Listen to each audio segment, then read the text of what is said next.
자, 이 시간에는 사도 바울 서신을 이해하기 위한 역사적인 접근 중에 한 방편으로 사도 바울의 연대기와 또 사도 바울이 행한 전도 여행에 대한 부분을 살펴보도록 하겠습니다. 우리가 바울 서신을 이해하기 위한 네 가지 접근법들에 대해서 앞서 언급했는데요. 우리가 그 중에서 가장 먼저 알아야 될 것이 이제 역사적인 접근이라 얘기했습니다. 사도 바울이 갖고 있었던 개인적인 어떤 역사적인 어떤 배경, 그리고 그와 더불어서 그가 살았던 1세기 그리스 로마 문화의 상황, 특별히 또 기독교인들이 처했던 상황들에 대해서 우리가 아는 것이 필요합니다. 이 둘 중에서 그래도 먼저 우리가 살펴봐야 될 것이 이제 바울이 어떻게 이제 이방인의 사도가 되었고, 그는 이전에 어떤 활동을 했는지, 또 그리고 기독교인이 된 이후에 어떤 활동을 했는지에 대한 부분을 살펴보는 것이 유익할 것 같고요. 그리고 우리가 시간이 허락하면 이후에 이제 전도 여행을 살펴보고, 또 그 이후에 이제 1세기 당시의 문화적 배경과 상황에 대해서 살펴보려고 합니다. 그래서 우선은 우리 화면에 나온 것처럼 우리 바울의 연대기를 한번 보겠는데요. 우선은 우리 바울의 연대기를 살펴볼 때 이 바울의 연대기의 문제가 굉장히 좀 복잡한 부분이 있어요. 그래서 우리가 임의적으로 제시하지 않고요. 제가 그 각주 4번에 보면은 이 마샬 그리고 트라비스 폴이라는 분이 쓴 이 책에 있는 내용을 크게 기반으로 삼아서 설명을 해드리고, 필요에 따라서 제가 각주나 이 본문에다가 내용을 좀 보충해서 설명해 드리도록 하겠습니다.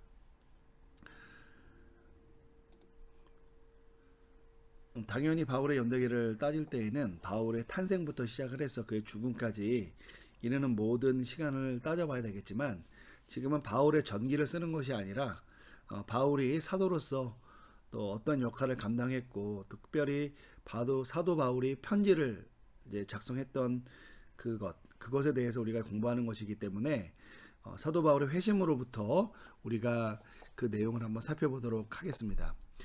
자, 우선은 1.1에 보면은 우리 주 30년이라는 시간이 등장하는데요.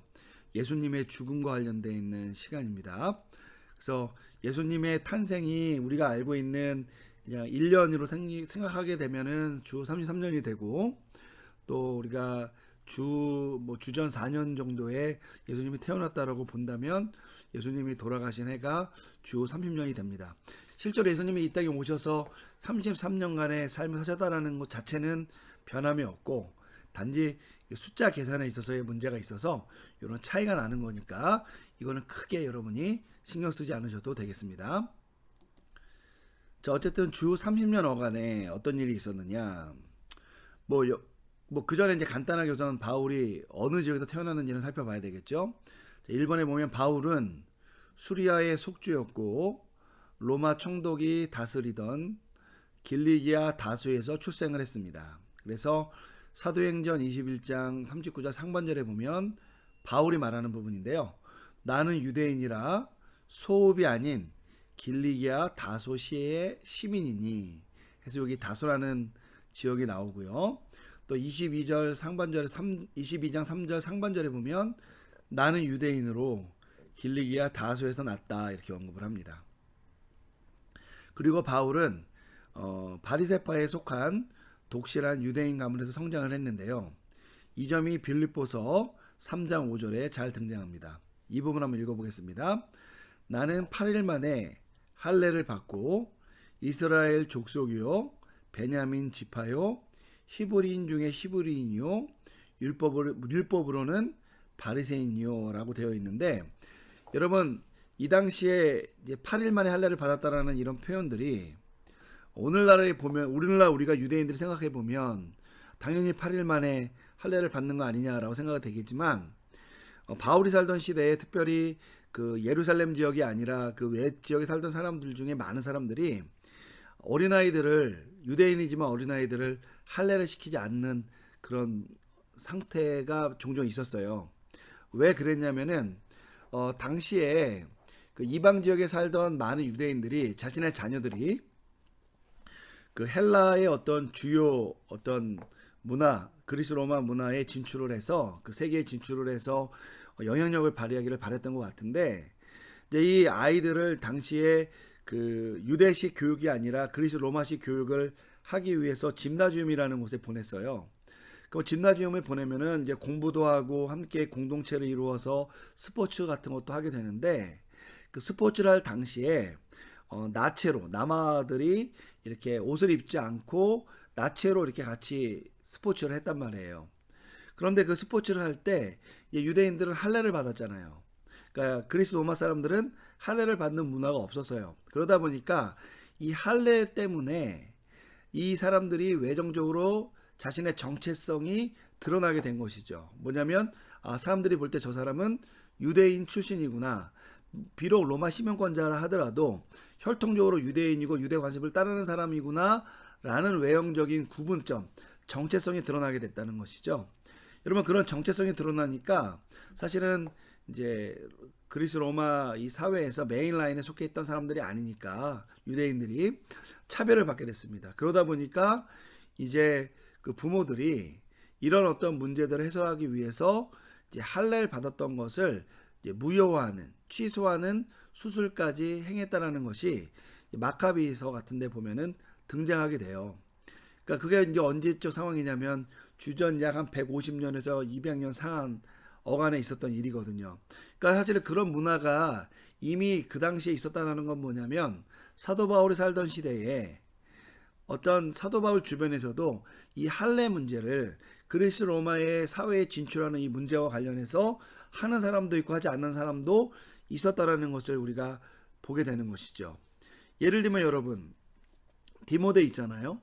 디모데는 어땠습니까? 물론 디모데는 아버지가 이제 로마 사람이었기 때문에 그럴 수도 있지만 사도께서 디모데 후서에 보면은 그 어머니와 할머니를 칭찬하면서 아주 훌륭한 믿음의 집안에서 자랐다고 디모데를 칭찬을 해요.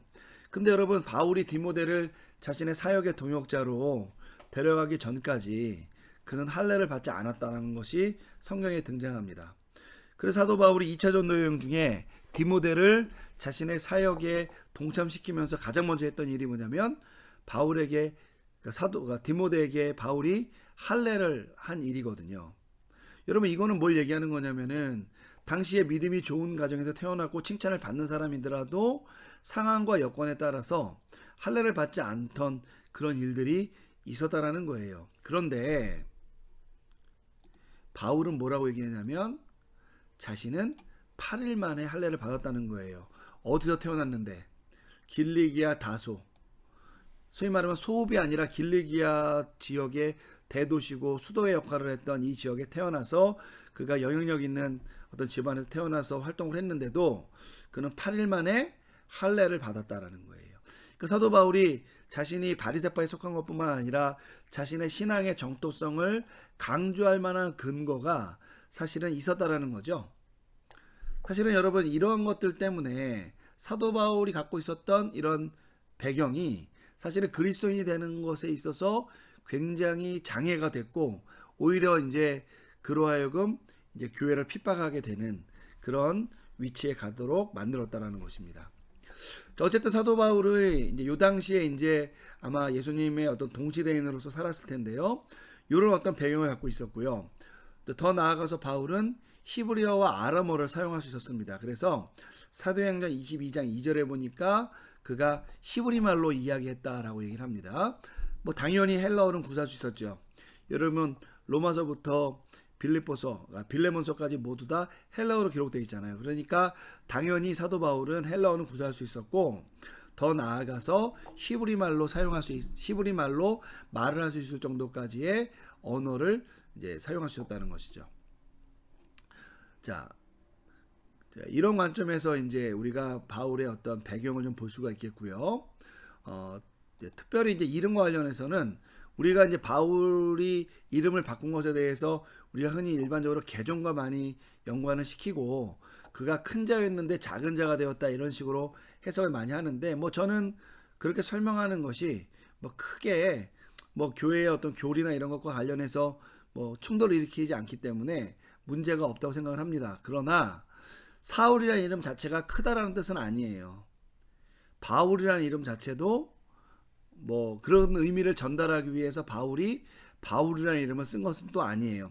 바울이라는 이름 자체는 사소하다라는 뜻은 갖고 있지만 원래 바울이라는 사람이 바울이라는 이름을 쓸 때에는 그런 의도를 가지고 이름을 만든 건 아니라는 겁니다. 어쨌든 그냥 여러분 크게 구분을 하자면 사울은 히브리식 이름이에요. 왜냐면 이 빌립보서 3장 5절에 나왔듯이 바울은 자신의 유대인적 배경을 굉장히 자랑하고 중요시 여겼었잖아요. 그렇기 때문에 바울은 아마 자신이 유대인들 공동체에서는 사울이라는 이름을 썼을 것이라고 생각이 됩니다. 그래서 히브리식 이름은 사울이었다고 보고요. 바울은 그럼 뭐냐? 로마식 이름이었다라고 우리가 보는 거죠. 바울은 어쨌든 다소 지역에서 태어났기 때문에 그가 헬라 문화권에 살았고 그곳에서 사울이라는 이름을 썼겠지만 또한 바울이라는 헬라식 이름도 썼을 것이다 해서 이제 바울이라는 이름이 있었을 것이다라고 생각을 합니다. 자, 이거는 여담인데요. 이제 로마 시대 이름은 다음과 같이 구성이 됐습니다. 예, 크게 보면은 이제 우리 키케로라는 유명한 그 로마의 철학자이며 정치가였는데 이분의 이름이 M 툴리우스 MF 꼬르 키케로 이렇게 됩니다. 네, 여러분 이게 약자로 이렇게 쓰는데 그 풀네임을 보면 이렇게 돼요. 마르쿠스 툴리우스 키케로 마르키 필리우스 코르넬리아 트리브 이렇게 이 이름이 다 이제 이렇게 약자로 쓰여져서 이런 철자가 되는데 이제 제가 이것을 여러분들에게 이제 써드린 이유는 뭐냐면 이제 바울이 이름이 이제 로마식 이름이 있다고 얘기했잖아요. 또 히브리식 이름도 있고 이거와 관련해서 이제 우리가 바울이 왜 이런 바울이라는 이름을 갖게 되었고 또 이 바울이라는 이름이 어떤 의미를 갖고 있었는지를 한번 살펴보기 위해서 이렇게 쓴 겁니다.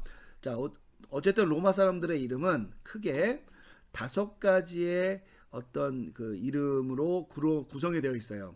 맨 앞에 나온 이름은 프라이노멘이라 그래서 오래된 개인 이름입니다. 아마 바울에게 있어서 오래된 개인 이름은 사울이었을 거예요. 그죠?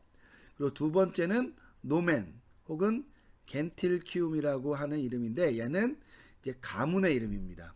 이제 아마 이 사울이라는 것이 그 집안의 가문의 이름일 수도 있고요.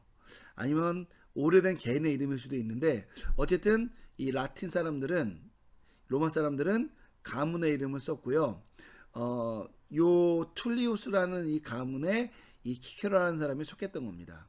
그리고 나서 코드노멘이라는 이름이 있는데요. 이것이 이제 개인 이름이 되는데 이 키케로라고 알려져 있는 분의 이름은 바로 요 키케로가 그 개인 이름이에요.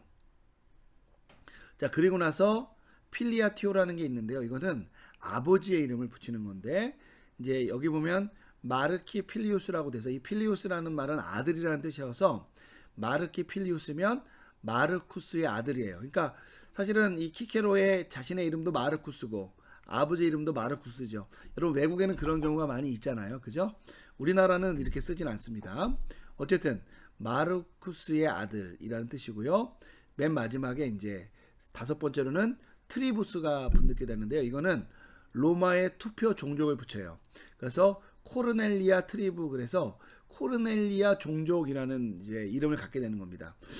아마 바울이 자신이 그 베냐민 지파에 속했다고 얘기를 하잖아요. 그죠? 여기 우리 빌립보서 그 3장 5절에 보면 이스라엘 족속이요 베냐민 지파라 이렇게 소개를 하잖아요. 아마 이런 것들이 요거과 관련되어 있는 것일 수 있어요. 바울이 이제 어쨌든 그가 로마 지역에서 태어나서 이 길리기아 다소 이방 지역에 태어나서 그런 교육을 받았기 때문에 자신이 소개를 할 때 이제 자신의 이름만 얘기하는 것이 아니라 로마 사람들처럼 자신의 가문과 트리부스 그러니까 어떤 종족에 속했는지를 이야기하는 것에 익숙해질 수가 있었어요. 이거는 뭐 정확한 얘기는 아니니까 여러분들이 그렇게 알면 그런 식으로 그냥 알고 넘어가면 되겠습니다. 어쨌든 로마 사람들의 이름의 구성이 이렇게 되어져 있는데 이런 것을 통해 볼 때 바울로스라는 이름, 바울이라는 이름이죠. 이 이름은 바울 가문의 코그노멘, 꼭 쉽게 말하면 로마 시민으로서의 바울의 이름의 공식적인 이름이었을 가능성이 굉장히 큽니다. 그러니까 바울이 이전에는 사울이라는 이름을 썼었는데요. 그가 이방의 어떤 사도로서 공식적인 활동을 할 때 바울이라는 이름을 쓰기 시작했거든요. 그러면 뭘 의미하는 거냐면은 바울이 공동체에게 자신의 겸손을 나타내기 위해서 위대한 사울왕의 이름에서 바울이라는 어떤 사소한 자다라는 이름을 썼을 수도 있겠지만, 그보다는 그가 이제 공식적인 어떤 활동을 하기 위해서 자신의 이제 공식적인 이름 바울로스라는 이름을 사용했을 것이라는 거예요. 사실은 바울이 자신이 사소한 자다라는 뜻에서 이 바울이라는 이름을 쓰지 않았다라는 증거가 되는 게 뭐냐면은, 바울이 구브로에 갔을 때 누구를 만나냐면 구브로의 총독인 서기오 바울, 그러니까 세르기오 파울로스를 만나는데요. 여러분, 그 세르기오 파울로스도 그 이름 안에 바울이라는 이름이 들어가 있잖아요. 근데 그분이 그냥 어떤 이런 일반인이 아니라 총독이에요. 근데 총독이 스스로 파울로스라는 이름을 썼을 리가 없죠. 그는 유대인도 아니고 기독교인들도 아닌데. 그러니까 이거는 그냥 이름이에요. 이름, 공식 이름. 그래서 여러분이 이런 것들을 조금 고려해서 바울이라는 이름이 작은 자라는 어떤 그런 뜻도 있지만, 실제로는 이제 자신이 공식 활동을 한다는 의미에서 바울이라는 이름을 썼다라고 이해하는 것, 여러분 적절한 이해라고 생각이 됩니다.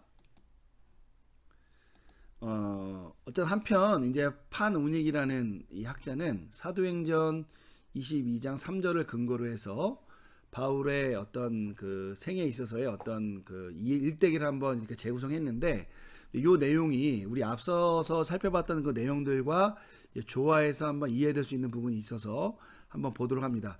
이 판우닉의 견해가 굉장히 유명한 견해에서 한번 살펴보는 거니까 여러분이 한번 들어보시면 되겠어요. 자, 사도행전 22장 3절에 보면 이런 말씀이 나와요. 나는 유대인으로 길리기아 다소에서 났고, 이게 헬라어로 하면 나중에 읽겠습니다. 다소에서 났고 이 성에서 자라 가말리엘의 문화에서 우리 조상들의 율법의 엄한 교훈을 받았고, 오늘 너희 모든 사람처럼 하나님에 대하여 열심하는 자라, 이렇게 되어 있습니다. 파누닉은 이 구절을 기반으로 해서 이 밑줄 치는 이 표현들을 통해서 바울이 어떻게 성장했고 그가 어떠한 여정을 걸었는지를 이제 그려주는데요. 우선은 나코라는 단어, 게겐네메노스라는 단어인데, 이 단어를 가지고 이제 우선은 바울이 다소에서 출생했다는 것을 이제 이야기하고요. 두 번째, 자라, 아나테드라메노스. 자, 이 단어를 가지고 이제 판우닉은 유년기와 학령기에서 이제 바울이 교육을 잘 받았다, 가정 교육을 받았다라는 것을 이제 이야기를 합니다. 그러니까 이제 여러분, 이 경우에는 이제 유아기와 학령기에 가정 교육을 받았다고 하니까 판우닉의 의도는 뭐냐면은 그 다소에서 바울이 어떤 그 일반적인 교육을 받지 않았다라는 걸 얘기하고 싶은 것 같아요. 세 번째는 교훈을 받았다라고 했을 때, 요거는 페파이디메노스라는 단어거든요. 여러분, 자라라는 말도 이제 가정 교육과 관련되어 있다고 이제 얘기를 하는데, 페파이디오메노스라는 요 단어는 실질적으로 교육을 받았다라는 의미예요. 그래서 이것을 이제 스승에게서 받은 교육으로 구분을 합니다. 그래서 판우닉은 이제 바울의 어떤 자신의 진술에서 그의 출생과 가정교육에 대한 이야기와 그의 어떤 일반적인 교육 배경에 대해서 얘기를 하는데, 그러면서 이제 4번에 보면은 이 성에서라는 이제 표현이 등장하잖아요. 바로 이 성을 이제 판우닉은 예루살렘과 관련돼서 이제 이해를 합니다. 그러면서 뭐라고 얘기하냐면, 이 성에서 이제 바울이 자랐다고 얘기했잖아요.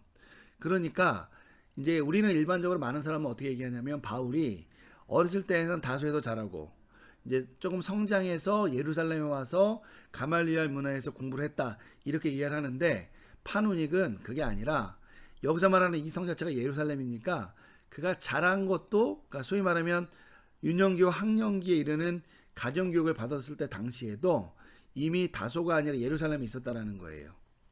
여러분, 그럼 어떠한 내용이 만들어지게 되냐면은, 비록 바울이 다소에서 출생했죠. 그래서 로마 시민권을 받았죠. 물론 혈통적으로 받은 거지만, 하지만 그가 어려서부터 이제 예루살렘으로 와서 그곳에서 온전한 신앙 교육을 받아서, 이제 그래서 결과적으로는 빌립보서 3장 5절에서 진술한 것과 같은 그런 성장을 할 수 있었다라고 이야기를 하는 거죠. 다만 이제 이런 어떤 설명이 우리에게 주어졌지만 이제 입증하기는 좀 불가능해요. 게다가 이제 어떤 문제가 있냐면 바울의 타고난 헬라어 실력과 구약 성경의 헬라어 역본을 능숙하게 사용하는 것. 여러분 이제 헬라어 구약 성경은 70인역이라는 어떤 구약 성경을 헬라어로 번역한 책이 있는데요. 이것을 능숙하게 사용하는 것을 볼 때 다소에서의 약간의 성장 기간을 보낸 것이 아니었을까라는 또 그런 견해를 내놓는 분이 있어요. 그 대표적으로 이제 그런 주장을 하는 분이 에크하르트 슈나벨이라는 학자인데, 이분도 이제 이 판 운집과 같이 이 사도 바울의 어떤 생애와 그의 어떤 사역에 대해서 깊이 연구하신 분인데, 이분은 판 운집 같은 견해를 따르지 않고 아까 말씀드렸던 그런 일반적인 견해, 소위 말하면 어렸을 때에는 다소 지역에서 자라면서 이제 쉽게 말하면 그곳에서 언어와 기초 훈련을 받고 그가 이제 어느 나이가 되었을 때에 예루살렘으로 와서 공부를 했다. 물론 이제 그때 공부했던 나이도 이제 10대 한 초반이나 중반 정도 됐었을 거예요. 하지만 어쨌든 그 나이에 이제 와서 공부를 했다. 이렇게 이제 이해를 많이 하는데, 이제 그런 입장으로 보는 것이 적절하다 이렇게 얘기합니다.